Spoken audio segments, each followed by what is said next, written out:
Well, hey friends, welcome back to How to Eat an Elephant. Hi, you two. How you doing? Pretty good. Pretty good. Great. It is a ceaseless joy to me to wake up in the fall to blustery weather and consider that here at Halloween season, we all get to chase a particular feeling. And I wanted to talk to you about this feeling because I was thinking about it the other day. There aren't actually any Halloween-y movies that really quite get at what I feel at Halloween time. How does it feel to you to think about this particular season? Because I feel like I'm chasing something all the time, and it's a vibe that I cannot quite find in pop culture and media. Really? Do Not you identify even with like this? the Harry Potter vibe or like Harry Potter's close. At Harry least Potter's close. The first I one think is close. that cartoon, The Legend of Ichabod Crane and Sleepy Hollow, Oh, I think that's that pretty good. captures it for me. Mm-hmm. Yeah, what defines it though? Because for me, I think about that and I think, okay, it's a little spooky. That's nice. There's mist and everything. Well, Animation's really cool, but it's food. I think. Oh, Maybe it's the food. for me, it's the juxtaposition, if I may use such a word so early in the morning. It's the juxtaposition of the really, really cold, creepy outdoors and the warm, loud, happy, convivial indoors. And there are like scene to scene, back and forth in Ichabod Mr. Crane. Yep. That feels, I love that. I don't know, like the Halloween season to me. Last year we watched The Village, and I thought that was also pretty close. But I have a dark streak, and so the slight tinge of creepy I love. Those are pretty good. I just feel like it's not bottomless though, because when I go instinctively, what I think is, I need a Disney movie. We need Disney because they're really, really good at capturing a feeling like that and making it a story and making it a memory, vault. And there really kind of isn't one. But it's a good point, Megan. Ichabod and whatever it is. What is it? Ichabod and Mr. Toad? Ichabod Crane is his name. It's two short films, right? So there's together Ichabod Crane and then there's Mr. Toad. Yeah. This year Disney Plus came out with Werewolf by Midnight. It was super fun. It's not quite the vibe you're talking about. They were going for more of like a old timey Boris horror, Karloff, Frankenstein kind of feel, but that was super fun. Okay, it was. All right. Although, if our listeners are watching with little kids, it is shockingly violent every once in a while. So please know that. Well, it's part of the Marvel universe, so yeah, slightly older. Well, I, for one, am glad that there's a nip in the air. We had such a long summer this year. Like, it was almost 80 degrees well into like last week, which is crazy to me. Well, it's unusual for the Pacific Northwest. Yeah. Yeah, I know. So I'm really glad that it's fall time. I'm going to go dig out my sweaters today, which is just like one of the holidays of the year in my household. Like, it's time to dig out our sweaters, partially for the reason that when you're wearing a sweater, it's easier to be just a little bit thick around the middle.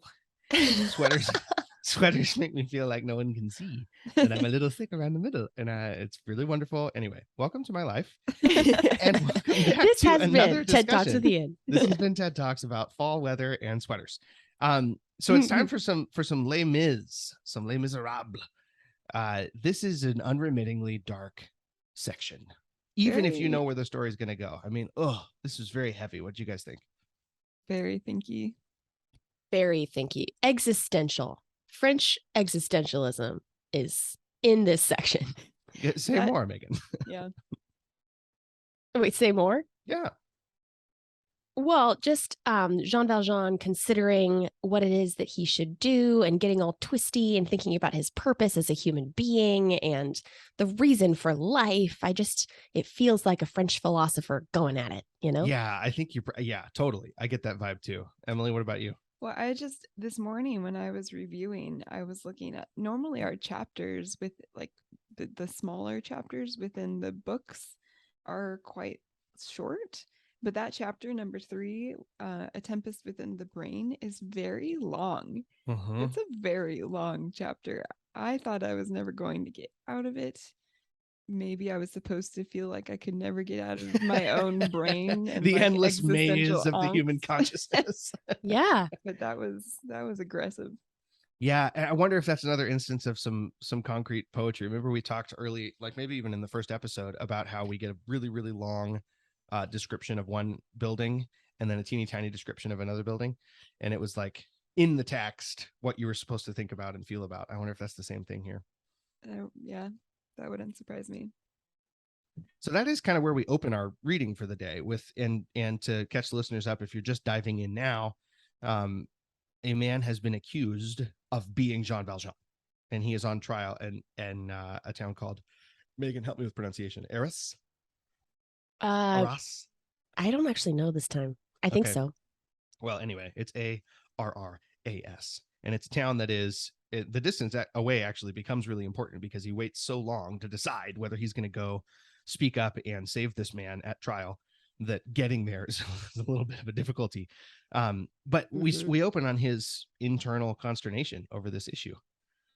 The thing that really interested me about that section was that he is actually wholeheartedly, with his conscious mind, trying to do what is good and right.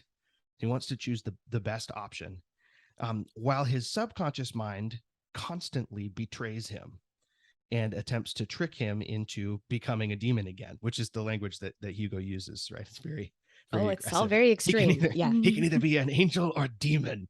And his subconscious is trying to trick him. His self-interest is peeking its way through this discussion at all times, while he, with his conscious mind, tries to drag Providence in by the hair to find a way to make a good decision. Do you think that's a fair characterization of what's going on here? I think so. This was, I don't know if this is revelatory about me, but this was eminently relatable to me. Yeah. The feeling of, well, if I can rationalize my way into Providence having orchestrated the circumstance that I'm in, then everything's okay and I can just relax and accept it, even if pangs of conscience or conviction are accompanying that rationalization. Mm-hmm. Yeah, it's so unfair. He's put in this position and everything would be okay if he didn't do anything. And then, like, even as you said, like, there is part of his nature that is trying to do the right thing. And as he tries to do it, just obstacle after obstacle is put in his way. And at any of those points, I would have just given up. And like that moment when the last one, when the wheel breaks and he's like, this is it, can't move on, like, totally, that would have been me. Like, too bad. Right. Oh, bummer. I guess I can't turn myself in. But Right. even there, it was really impressive how many times he tried to make it work. I mean, he, of course, was discouraged when the old woman came and gave him a solution. But before that, he had asked like 17 different times if there was a solution to the broken wheel. It was quite a fight he put up against his inner man. Yeah, it reminds me, there's a friend of ours, and I doubt that he's listening to the show, but if he is, hey there, who likes to talk about playing chicken with God. he says, discerning the will of providence is really, really hard. So what I usually do is decide what I want to do and then run headlong at it and trust that eventually either God will swerve or I will swerve. And that seems to be what Valjean is doing here. Obviously, he doesn't want to turn himself in. And I think the other thing about these kinds of discussions in the maze that is our consciousness is that we make some good points to ourselves. He makes some really good points to himself. At one point he says, in 5 years I will have made 10 millions. And also our understanding as readers of the scope of his generosity and the way that his presence as an individual is impacting the whole region and the whole country is enlarged here. We get a broader sense of his impact. And so for him to say, I'm going to go turn myself in and submit to a life of bondage again in order to save this one old dude who probably deserves the sentence for one reason or another at the expense of hundreds of thousands of people. That's a decision too big for us, I think. And I think it's supposed to be like on the one hand, it's a rationalization to get him out of doing something difficult. But on the other hand, that's a great point. That's a great point. What did you guys make of the fact that Hugo 2 times compares these temptations to Christ's temptations I before didn't the even cross catch that. in the garden? Let's see, on page 234 is perhaps the largest one at the end in the conclusion. He says, in this way, his unhappy soul struggled with its anguish. 1800 years before, this unfortunate man, the mysterious being in whom all the sanctities and all the sufferings of humanity come together, he too, while the olive trees trembled in the fierce breath of the infinite, had brushed away the fearful cup that appeared before him, streaming with shadow and running over with darkness in the star-filled depths. So Jesus in Gethsemane, right? Yep, and there's Let this another cup pass one from me. Yep, that's the second of 2 times that Jean Valjean is compared to Jesus in his temptations. Interesting.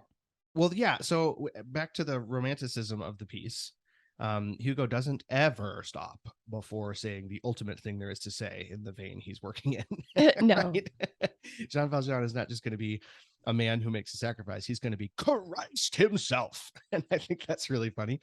But that moment is followed immediately by the dream he had, the vision. Yep, I want to talk about that that. Yeah, we should talk about that. Yeah, let's talk about the vision for a second. I think we've sufficiently set up the problem, right? Does he go and save Champmathieu and basically say, it's me, I'm prisoner 24601 at the top of his lungs in a stirring tenor voice? Or does I did hear Colm Wilkinson in my mind just then. just absolutely belting it to the back of an opera hall. Does he go and do that, or does he stay in his position and live with the fact that he sent a man to hard labor for the rest of his life in order to benefit, hundreds of thousands? Yep, and before the dream, there's a passage that says, no matter what he chose. I think we should keep that in. Don't you dare cut that, Shad. Either option leads to death, right? He's dying. Either right. It's going to be the death of his happiness or the death of his virtue, it says. But I think it's interesting that before this dream, he puts it in terms of life and death, and life isn't an option. Death is the only option. Well, and that ties back into an earlier moment when he's talking about the 2 goals of his life, which are to conceal himself from man in order to return to God, right? This is what he's done in his life in this little town. He has become someone else so that he could live in a godly way. And if anyone finds out who he really is, all that will come crumbling down. And that's a little bit of a paradox on the theological side of things, right? What actually granted him forgiveness in the first place was being seen and named with his own name by the bishop. The bishop called him not only Jean Valjean, but also brother. He called him brother. Mm-hmm. And so I guess the question I have is, can he be a brother to anyone if he is actually hiding? And maybe that ties into the life and death thing. He's living death already. And so there are I can't find the scene. I wish I could, but it directly supports what you're saying, that Jean Valjean chose in becoming the mayor 2 things, a life of goodness and a life of isolation. So I wonder if that's a living death of sorts, because he's not participating fully in community. He's not being anyone's brother. He's being a figure of divine goodness instead. Right. And I'm not sure that that's fully good for him. Well, he thinks of himself as imitating the bishop, I think. Consciously, he's trying to do it the way the bishop would do it. But the bishop didn't have anything to hide. Well, but to his credit, we're told that up until this moment, he always chose virtue over hiding. Yeah, right? That's true. He dresses in mourning when the bishop dies. He gets that guy out from under the cart, even though Javert is watching and suspicious. He looks for Petit Gervais every chance he gets. Yep. Mm-hmm. So it's a weird double bind. Like, he really is trying, but there's a sense in which he's trying so hard because he's hiding. And the more he tries, the harder he hides. Mm-hmm. So with that in mind, let's dive into this dream, which the first time I read it, I thought, this doesn't make any sense to me. I'm not sure what weird rambling we've been let in on. But it's starting to make more sense the more we talk around it. Do either of you want to summarize this dream for us? Sure. Jean Valjean imagines that he's walking through a town which he decides is Romanville because he was randomly thinking about it before he fell asleep. And as he walks through the town, he notices that no one is doing anything. No one is walking anywhere. There's just men hiding behind doors and corners. And as he passes through the town, which is all the color of earth, even the sky, everything is colorless. When he comes out of the town, he looks back and all of those men have followed him out. And they ask him, "Where are you going? Don't you know you've been dead for a long time?" Mhm. I opened my mouth to answer and I realized no one was there. And then he wakes up. Mm. So I understand the dead imagery to some extent. I don't necessarily understand the creepy men hiding behind doorways. Do you guys have anything to say about that? What do you think, Megan?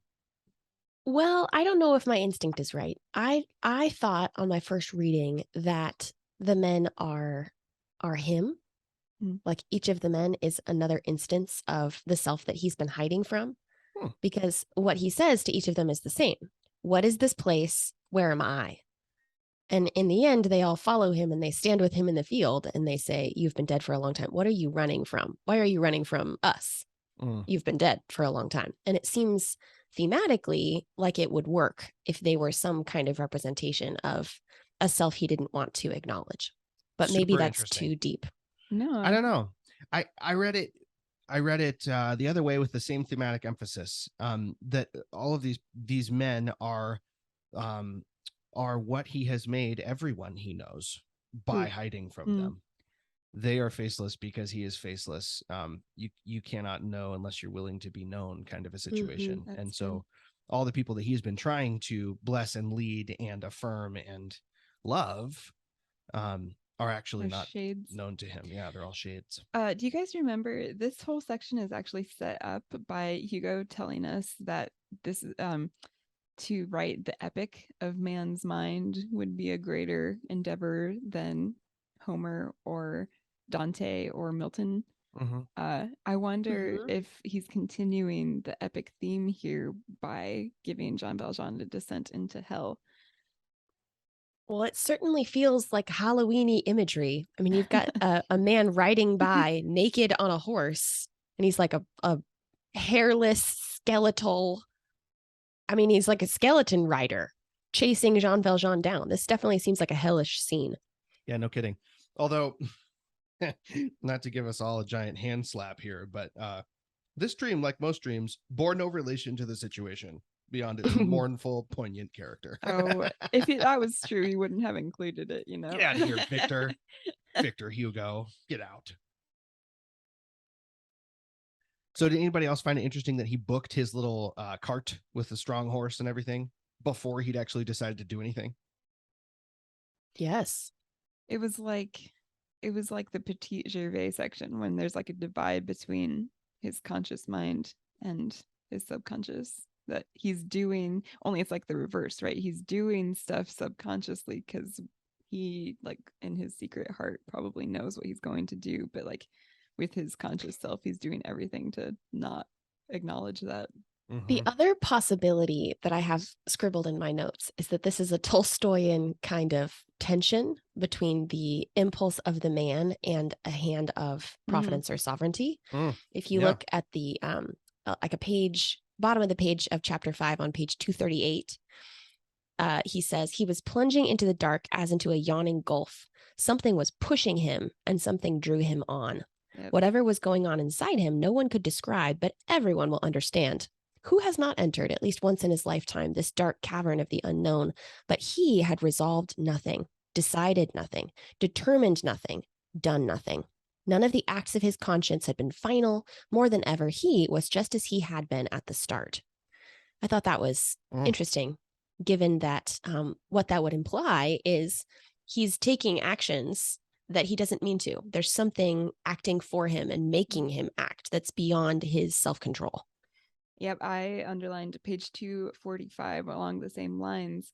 He asks himself, after feeling joy that he's going to have to go back home, he says, why should he feel joy at going back? After all, he was making a journey of his own accord. Nobody was forcing him into it, and certainly nothing could happen that he did not choose to have happen, which is just, not I think that true. Yeah, it underlines the same tension that he does feel compelled and forced in a way. Otherwise, he wouldn't feel joy at going back, you know?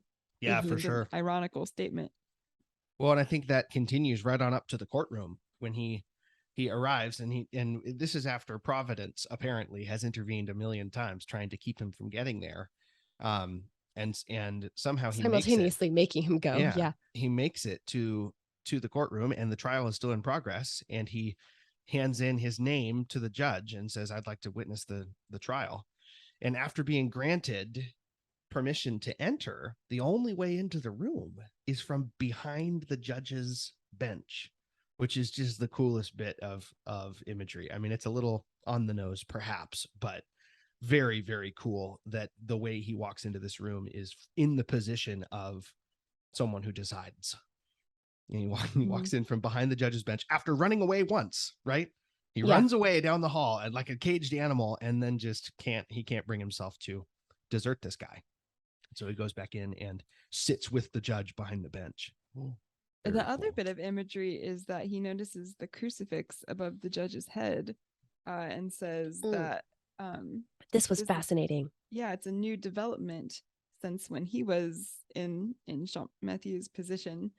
It says above the head of the judge was the crucifix, something not in courtrooms at the time of his sentence. When he was tried, God had been absent. God's not absent here. And the difference is Jean Valjean is present. Well, and I think you're right. Yeah. I understand how that came out, but I think you're right. I think he is it's obvious that his soul has been gripped by Providence. And so in stepping into the room, he brings the presence of that providential hand. Which is just so interesting. I know we've talked about this a couple of times before, but it's clear that Hugo is pointing out problems with the social structure and the judicial system of his country, but he never comes out and like, I mean, I guess a couple of times he's come out and like said things need to change, but he doesn't. The solution he offers is never, well, you could do this with the judicial system, or you could change this. It's always this, right? God was present. The crucifix was there.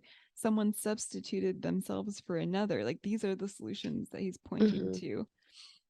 Yeah, that repeated phrase, there was one who was there that no human eye could see, comes up again and again in two contexts. It's for Jean Valjean and his struggle with Providence, and for Fantine as well.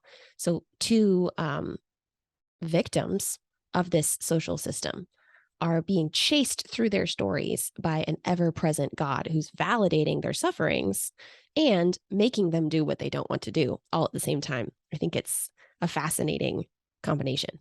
Yeah. And the imagery, as we've pointed out multiple times, does get, what's the word? Extreme. Yes. When he finally does step into the middle of the court and demand that each of these convicts look at him and recognize him in order to get Champmathieu off the hook, his hair has turned starkly white in that moment. In that very moment. I mean, it's like Christ weeping tears of blood, right? I mean, it is a miraculous change, because I don't think that that happens at the roots. Scientifically, this is impossible. I don't know if it's scientifically impossible, but I'm pretty sure Victor Hugo didn't know it was scientifically possible when he wrote it. So it's definitely imagery. But he steps into the room, and from that point on, we didn't get to read them side by side because we wait until we come home to see Fantine again before this is revealed. But she talks about how in her delusions she's been seeing angels, right? She's been seeing these white figures, and he is one of them. She's been watching him throughout his whole ordeal, and he has been shining with glory. Well, she says he's surrounded by celestial beings, and that agrees with the imagery we're given of him feeling like there are combatants in his soul, right? The goddess and the giantess in his soul battling for primacy. And the feeling of being pushed and pulled. If there really are angelic beings all around him, they're manhandling him into the courtroom, you know?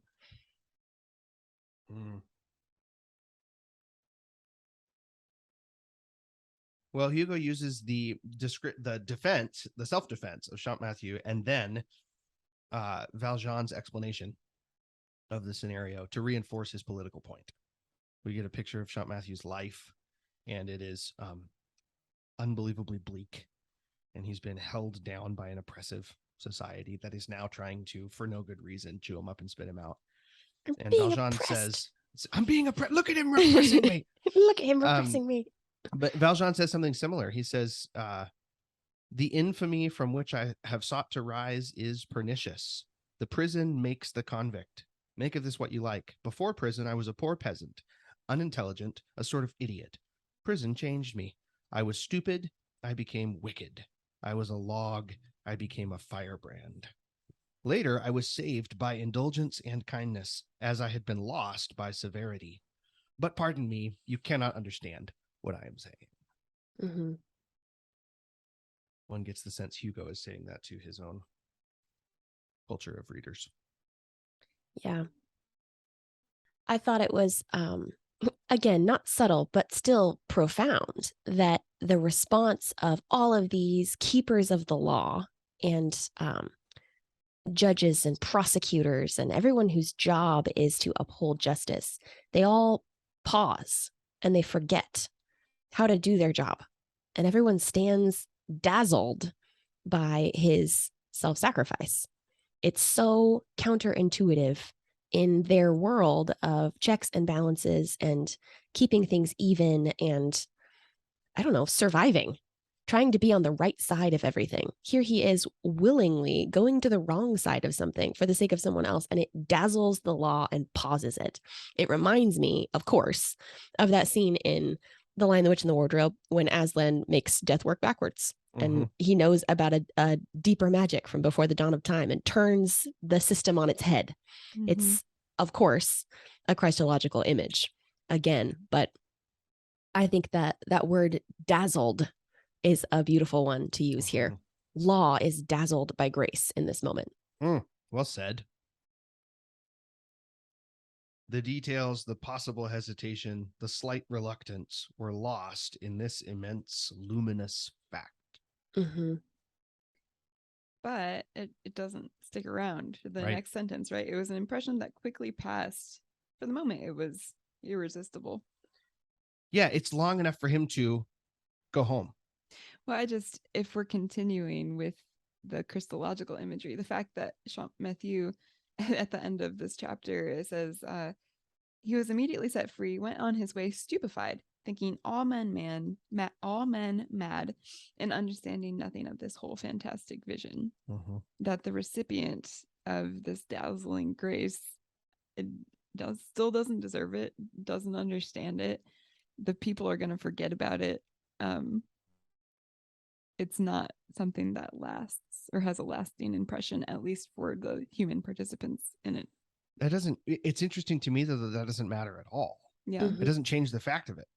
The fact remains that Champmathieu was about to be sentenced to hard labor for life, and now he's walking free because of this gracious act.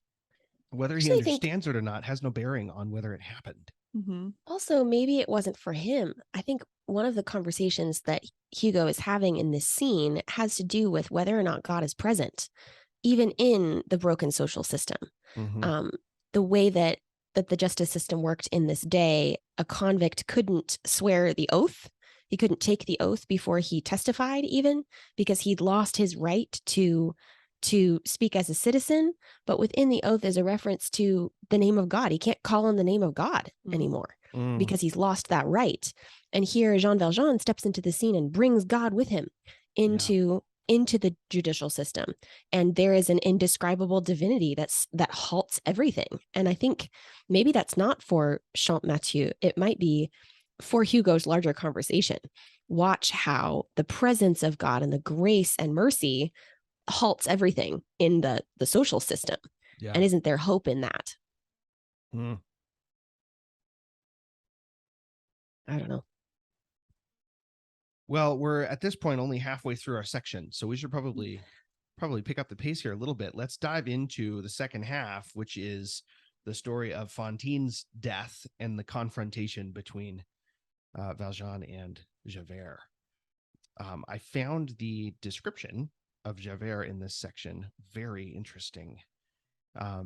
What does he call him? Some kind of archangel? Yeah, it's actually archangel. A superhuman bestiality of a ferocious archangel. That's great. That, man, the chain of being, right, is something that's kind of ingrained into us. And you don't want to become a beast, but you do want to become an angel. Yeah. And the fact that actually what you have to be is a human, and for a human to become an angel is out of the nature of things. Yeah. Well, it becomes terrible. Javert looks like a monster at the end of this scene. He's described as having all of the evil of good. I mean, on the one hand, you're still good, I guess, except you're only the bad parts of being good. This is confusing to me. Yeah, well, I think the tension is beautifully drawn, because what Javert is after is righteousness with a capital R. And he has identified that with the law, with justice. But as we know, God is more than just, right? That's what Hugo keeps telling us. And so to pursue righteousness, capital R, in the way that Javert is doing it is to ignore a whole side of God's character, to ignore half of what makes righteousness righteousness. And so in as much as he is on the right side of the law here, but has no grace in his being, he has become a beast. He's become an animal that's incapable of understanding what he's looking at, and is self-satisfied and takes a wicked delight in carrying out his duty. The imagery of life and death is continued to book 8 opens with Jean Valjean coming back, and Sister Simplice is like, what happened to your hair? And he doesn't know. And she's a nun, so she doesn't have a mirror, but she finds a mirror. So she rummaged in a case of instruments and found a little one in the infirmary physician that the infirmary physician used to see whether the breath had left the patient's body. So she holds up the mirror to him, but the image is checking if he has life in him. And Javert enters, and Fantine has been talking with Jean Valjean, and she looks over his shoulder, and it's like death has entered the room. And in fact, it causes her death, right? So Javert, don't you think? Oh, sorry. Nope, go ahead. I love that image of Monsieur Madeleine or Jean Valjean being life, still alive somehow, in spite of the assertion that he's already dead. There's that tension of the Christian life. And then here, this representative of the law, the purpose of the law is to kill you, to remind you that you were insufficient and imperfect in all these ways. So it's an obvious but powerful image. But I also loved that when Jean Valjean looks at himself in the mirror, what he says is white. And then he moves on. And I think that is so abrupt. And at the same time, possibly significant, because white is associated, the color or the lack of color is associated with purity and cleanliness and righteousness. And I mean, again, it's on the nose and abrupt, but significant. Yeah. This scene, for all of its brilliant characterization, is not super complicated. Right. No. He is trying to, before he gets taken away, which he's going to, he's trying to take care of Fantine, and she dies. And that is the first thing that cracks his resolve. Right. He's resolved to give himself up.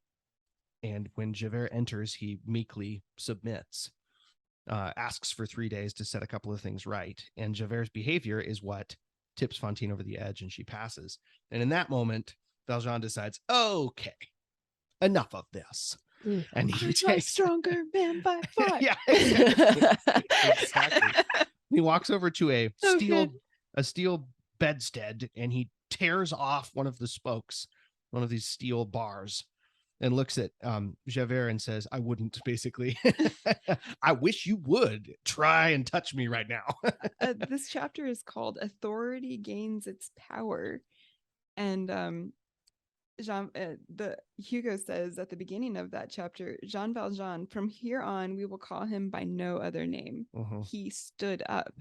That all seems very significant. I think so too. The authority in the title, I don't think, is the authority of the law and Javert. It seems to be the righteous authority of Jean Valjean. Even the moment where Fantine dies and Jean Valjean, as you've said, Ian, totally snaps and he's changed his mind about the way he's going to behave now. He puts his hand on Javert's hand that's holding him and opens it as he would have opened the hand of a child and says, you have killed this woman. Right. So It's fatherly, it's firm. He's in control of the Oh, yeah. situation. Mm-hmm. It's so interesting. And there's even a part of me that goes, well, what are you doing? Like, you're in the wrong to be fleeing the law. But now that it has no social consequences, Mm-hmm. that to capture Jean Valjean would not be to help anyone anymore, like it was when he turned himself in for Right. Champmathieu. Now Hugo seems to be saying he's in the right to flee the law and the punishment. I wonder about that. And not to disagree, you might be right. But the other thought that I had, though, is that what Jean Valjean is being asked to do is lay down his life for the sake of someone else, right? And that someone else is Champmathieu. But the temptation from the beginning is to look at staying in his position and continuing to fuel the lives of all these, hundreds of thousands of people as laying down his life, laying down his prerogative to do it right and to be right in his soul. And he knows that to let Champmathieu go off and take his punishment for him would mean that he was never in his own heart good again, ever, because he hasn't stood up and taken the penalty of the law. He would have to submit to unrighteousness in order to continue doing good, which I think is this awesome paradox. And here we have him more or less submitting to that paradox too. Again, in the end, he has to flee the law in order to care for Cosette, which is what's coming. And so, I don't know. There's no way for Valjean to ultimately be wholly righteous. He stands on the opposite side of the law and grace dichotomy of righteousness from Javert. Javert has the law on his side, but has no heart.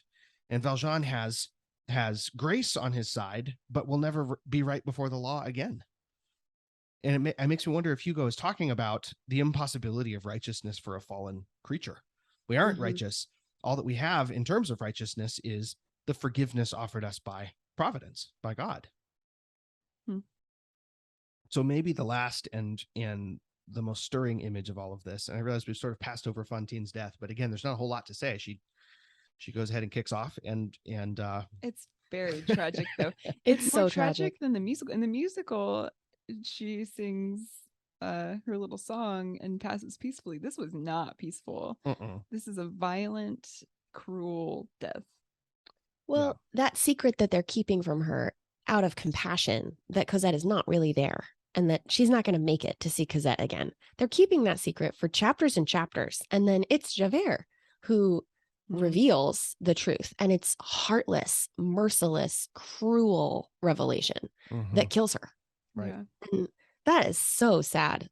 They definitely tempered that in the musical. I don't know that it's a good thing that they tempered it. I don't know if that scene communicated as powerfully as the scene in the book did. But even there, it feels like the purpose of that horrifying moment and then her death, it brings home the final line of our section for today. Oh my goodness. Which, if it's okay with you, if I'm not stealing anybody's thunder, I just want to read it. Fantine was buried in the common grave of the cemetery, which belongs to everybody and to nobody, and in which the poor are lost. Fortunately, God knows where to find the soul.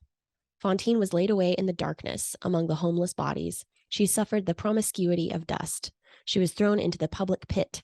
Her grave was like her bed. Ugh. It's such a tragic. The social system did her no favors at all. It killed her. It threw her away like garbage. That's the end. And yet there's that line. Fortunately, God knows where to find the soul. That repetition of God being present in all of the darkest places and Fantine being with him wherever she is now is such a stark contrast to the tragedy. Yeah, I really think that's true. Yep. He, even when she dies, he says something like, we continue on, or like there's a great light after death. Yeah, her features are transformed after she passes, right? She regains some of her beauty, and there's sort of a beatific vision after her death. But I think one of the things going on here in that tension between the God as justice and God as more than just dichotomy is our vision of God is getting bigger. Hugo is ushering us into a world where God is present in everything, not just in goodness. And that seems to be reflected in the activities of our favorite nun, Sister Simplice, whose whole life has been organized around never telling a single fib not one. Also, the presence of the word fib in this story is really interesting to me. Did you notice that she used the word fib in the dialogue? No. She did. Hugo submitted to the word fib at one point. But anyway, Wow. she's never lied a single time in all of her life, we're given to believe. And this is where her authority and her holiness and her goodness comes from. And finally, after Valjean has escaped the prison and is going to go off and try and take care of Cosette before he's no doubt recaptured later, Javert comes to find him at his house. And Sister Simplice is with him. And there's a question posed to her.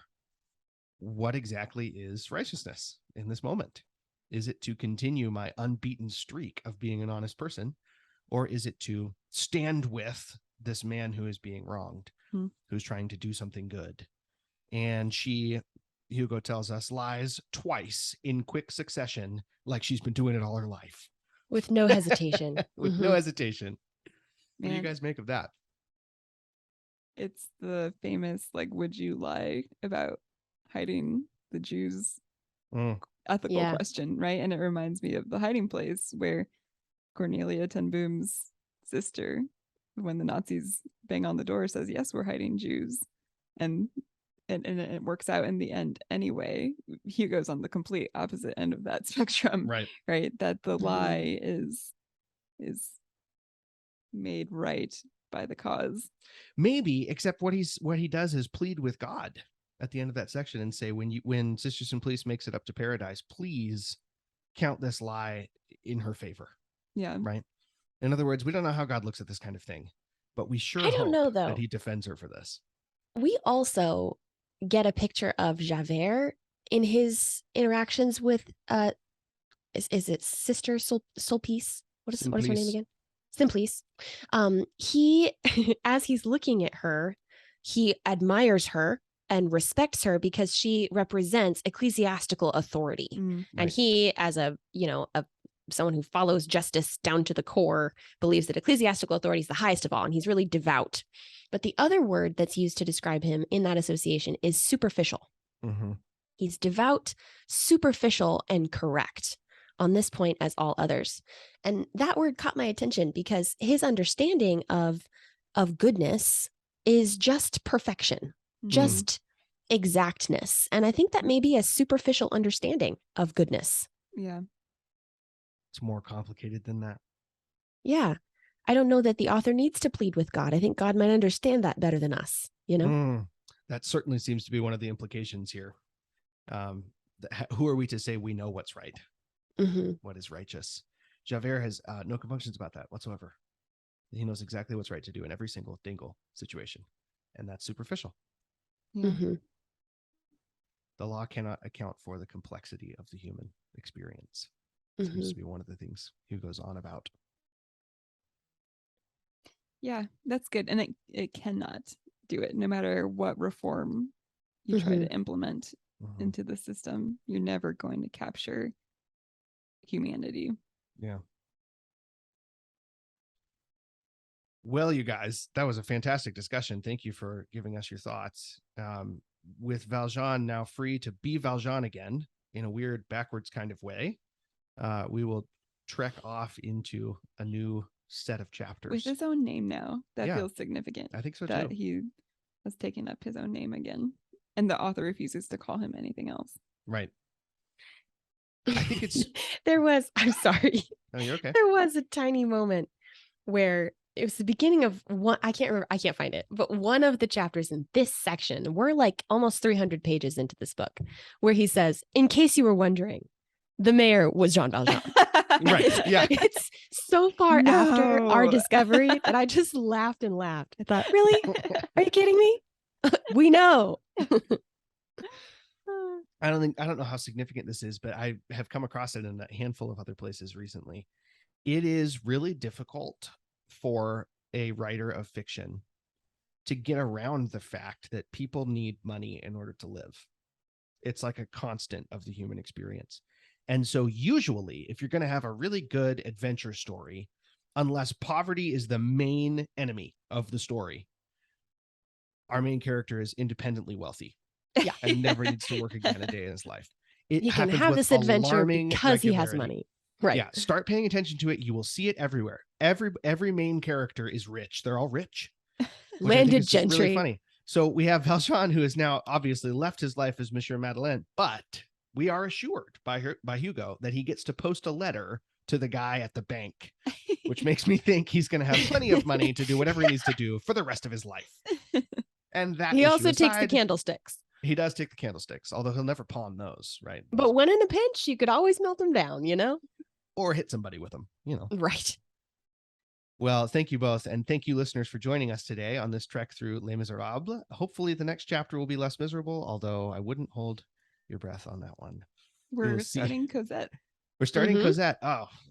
Although the subheading is Waterloo, so who knows what that's going to be. No, this is a famous chapter, and it's probably worth mentioning. We're just doing Waterloo, and it's going to be historical. Oh, wow. Okay. It's one of the famous digressions of Les Miserables. Excellent. As famous as the sewers? Yeah. All right. Get ready. Let us all prepare to digress. We will see you next time around on how to eat an elephant. Bon appetit. Bon appetit.